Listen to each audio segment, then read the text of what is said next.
Donc on va faire l'exercice 1,4 sur la deuxième fiche. Donc là, j'ai un ensemble. Voilà. Et j'ai des 1 et des 2 qui sont des distances sur E. Et du coup, je dois montrer que, je vais regarder, d'abord D3 est égal à D1 plus D2, et je vais montrer que ça c'est également en distance. Alors pour celle-ci, je vais faire les trois axiomes. Pour ceux qui vont suivre, je vais admettre les deux premiers et montrer juste l'inégalité triangulaire. Ok, donc là, si j'ai deux x, y dans E, j'ai D3x, y qui est égal à D1 xy qui est positif, plus D2 xy qui est positif. Donc tout ça, c'est plus grand que 0. Et d'ailleurs, si D3xy est égal à 0, puisque les deux éléments de cette somme sont positifs, la seule possibilité c'est que les deux doivent être égales à 0. Donc D1 xy égale D2 xy est égal à 0, ce qui, puisque D1 et D2 étaient des distances, c'est équivalent à x égale y. Donc ça c'est ok. Ensuite, je vais montrer la symétrie. Donc D3 yx, c'est D1 yx, pardon, x plus D2 yx.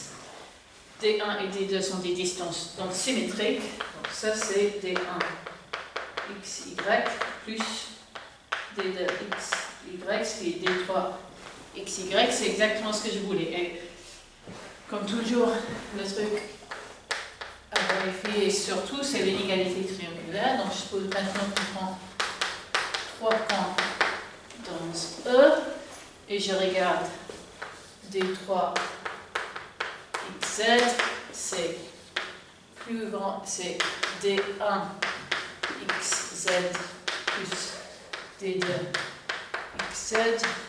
J'applique l'inégalité triangulaire à chacun de ces deux distances. J'obtiens D1 x, plus petit ou égal à plus D1 yz plus D2 xy plus D2 yz, et ça, je reconnais que c'est D3 xy plus D3 yz, et c'est ce que je voulais. Ok. Ensuite, je vais prendre D4 qui est le maximum de D1 et D2, et je vais admettre cette fois-ci la positivité, la séparation et la symétrie admise.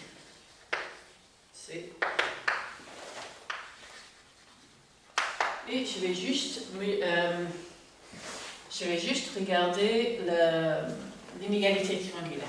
Ok, donc je suppose d'abord que D4 xz est égal à D1 xz. Donc lui, il est plus petit que D1 xy plus D1 yz. Et maintenant, puisque D4 est le maximum de l'ensemble qui comprend D1, D4 il est plus grand que D1. Oui, D4 yz. Et c'est ce que je voulais. Okay, maintenant, le cas où D4 est égal à D2, c'est le même argument.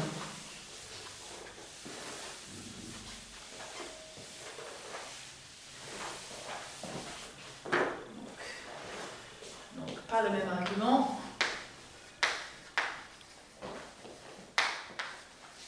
J'ai également que D4 xz égale à D2 z implique que d4xz est plus petit ou égal à d4xy plus d4yz. Et ça, puisque d4 est soit égal à d2, soit égal à d1, ça finit la problématique. Ensuite, on demande de comparer ces deux quantités. Ok, donc je vais regarder d3 xy.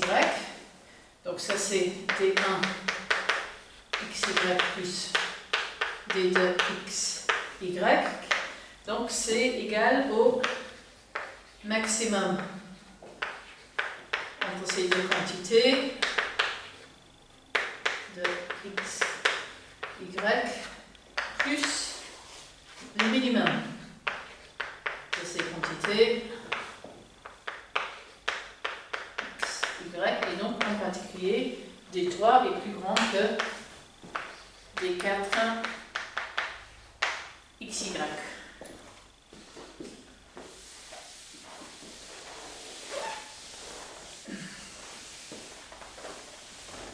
Par ailleurs, le minimum est toujours plus petit que le maximum, et donc j'ai aussi d3 de x, y est plus petit ou égal à 2 fois d4 x, y, et donc d4 xy est plus grand que 1,5 d3 xy. Ok. Ensuite, maintenant je vais borner une distance. Donc je prends D1 qui va être le minimum parmi D1 et 1. Ok. Et à montrer que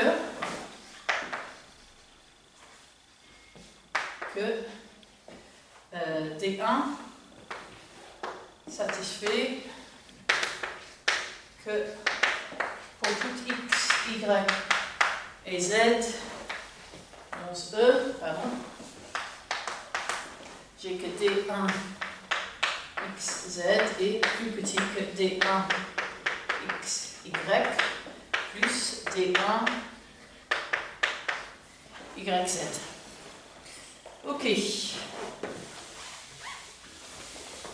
Donc, encore une fois, je vais admettre la symétrie et la séparation. Ok, donc, je note que si D1 x, y égale 1 ou D1 y, z est égal à 1, alors je vais avoir que D1 xz, le fait que ceci est toujours inévitablement plus petit que 1, m'implique que D1 xz est plus petit que D1 xy plus D1 yz. Et donc dans ce cas où un de ces deux quantités est égal à 1, c'est fini. Je sais automatiquement que la somme à droite est nécessairement plus grande que la quantité à gauche. Donc je peux supposer que D1 xy est égal à D1 de xy qui du coup doit être plus petit ou égal à 1 et que D1 yz est égal à D1 xz qui est, yz qui est plus petit ou égal à 1. Mais alors, D1, je vais savoir que D1 xy est égal à et plus D1 yz va être égal à petit D1 xy plus petit D1 yz, ce qui est plus grand que D1 de xz, qui est par définition, puisque quand D1 est le minimum de l'ensemble qui comprenait le petit D1 plus grand que D1 XZ. Et c'est ce que je voulais. Ok.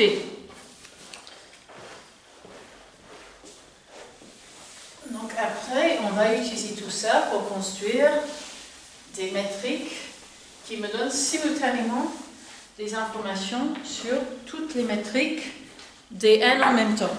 Ok. Donc, numéro 4, je regarde dxy qui est la somme sur n allant de 1 à plus l'infini de d grand dn xy divisé par 2 à la puissance n. Okay. Je note que, donc ceci, la première chose à vérifier, c'est que cette somme est bien définie.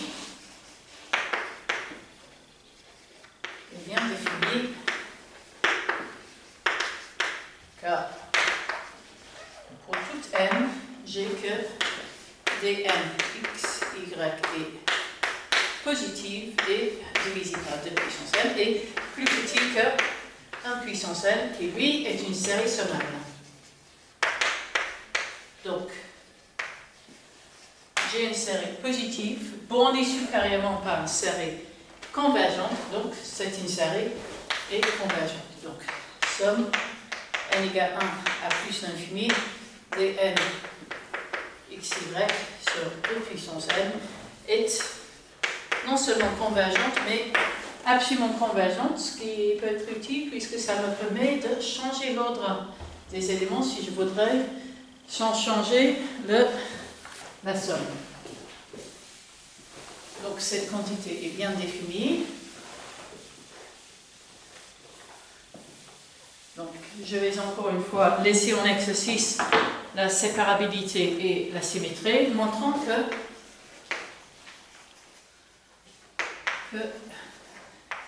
D satisfait l'inégalité triangulaire.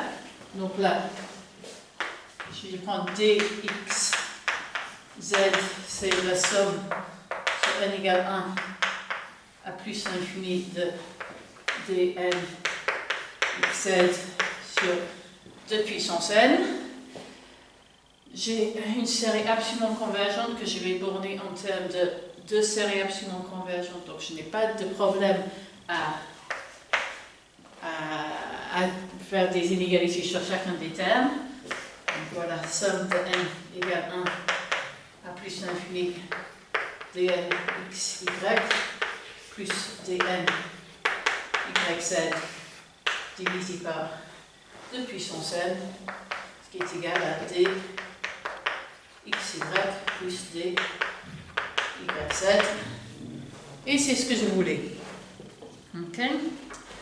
Donc maintenant, ce que je vais montrer, c'est que convergence dans cette nouvelle norme D est équivalente à convergence dans chacun des normes dn.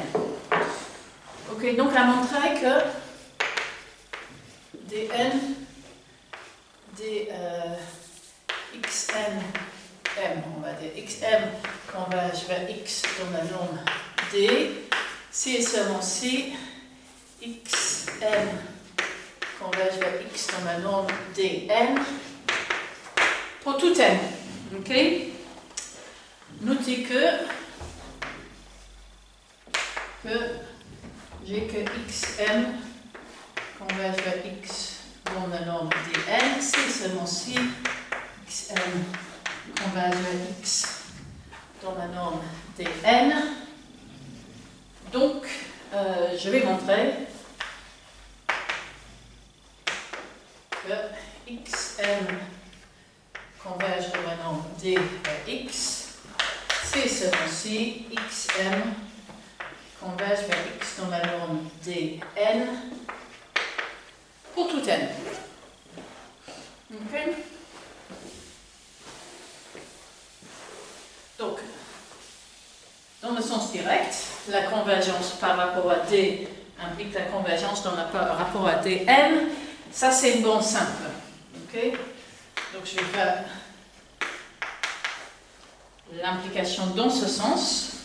J'ai que d de xmx est plus grand ou égal à dn de xmx divisé par 2 puissance n qui lui est positif. Donc, par le terme des gendarmes, j'en déduis que si dxmx converge vers 0, alors dn xmx converge vers 0 et ceci pour tout n. Ok, par contre, je vais maintenant aller dans l'autre sens, c'est-à-dire que si j'ai convergence dans chacun des dn, j'ai aussi convergence en d, et ça va être un petit peu plus délicat, puisqu'à un moment donné, je vais vouloir inverser les opérations, de prendre une limite et faire une somme infinie, et ça ne va pas être automatique que je peux faire ça. Donc, je vais fixer un epsilon qui est positif, et on va montrer que il existe une n, une m, telle que si j'ai m plus grand ou égal à m, m'implique que la distance entre xmx est plus petit que epsilon. Alors, comment est-ce que je vais faire ça? Je vais faire ça en m'assurant que je ne vais pas pouvoir raisonner sur toutes les termes dnxm sur 2 puissance n en même temps. Je vais devoir utiliser un premier argument pour montrer qu'il y a une partie de la fin de la série que je peux négliger. Okay?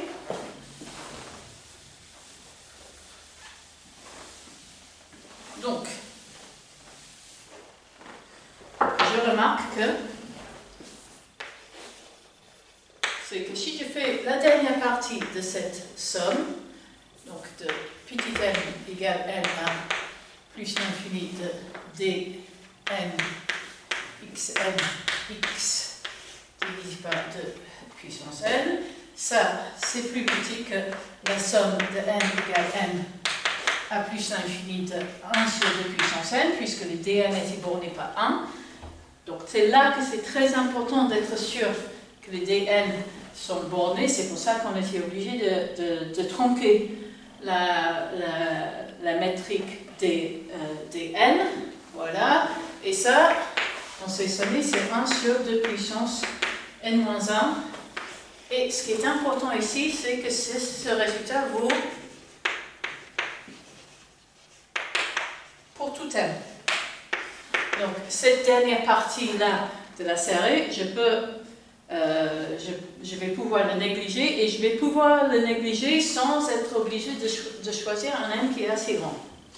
Donc je note que, donc je vais prendre un n tel que 1 sur 2 puissance n moins 1 est plus petit que epsilon sur 2, ce qui va me permettre de dire que la dernière partie, si je suis en train de travailler sur cet epsilon-là en particulier, je vais pouvoir négliger la dernière partie de la série.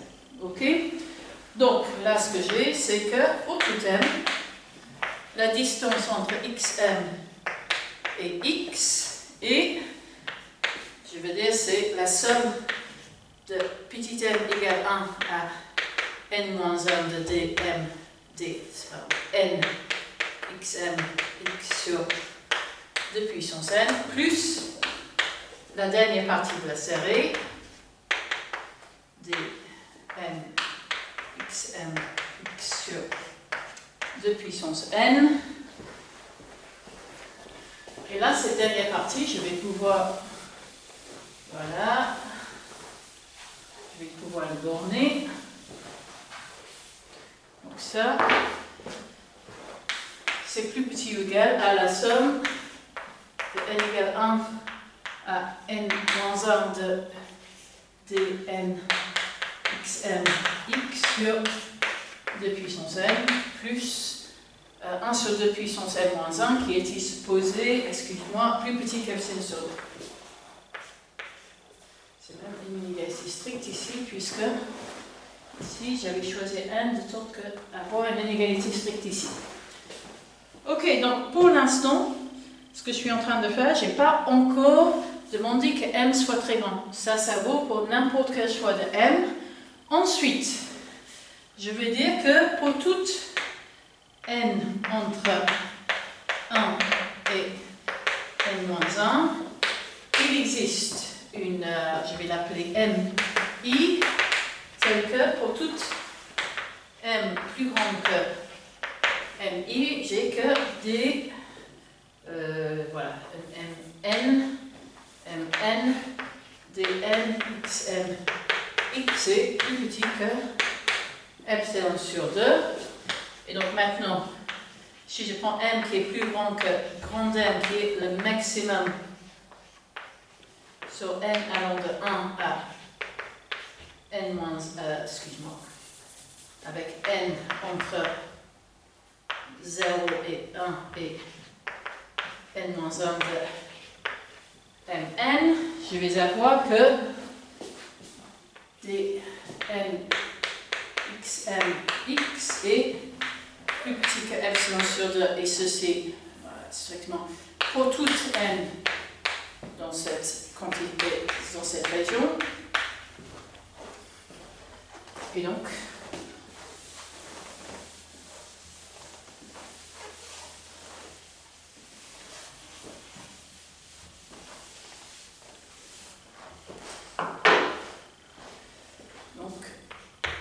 j'ai que la distance entre mn et x est plus petite que epsilon sur 2 plus epsilon sur 2, et ce, pour tout m plus grand ou égal à m, et c'est ce que je voulais.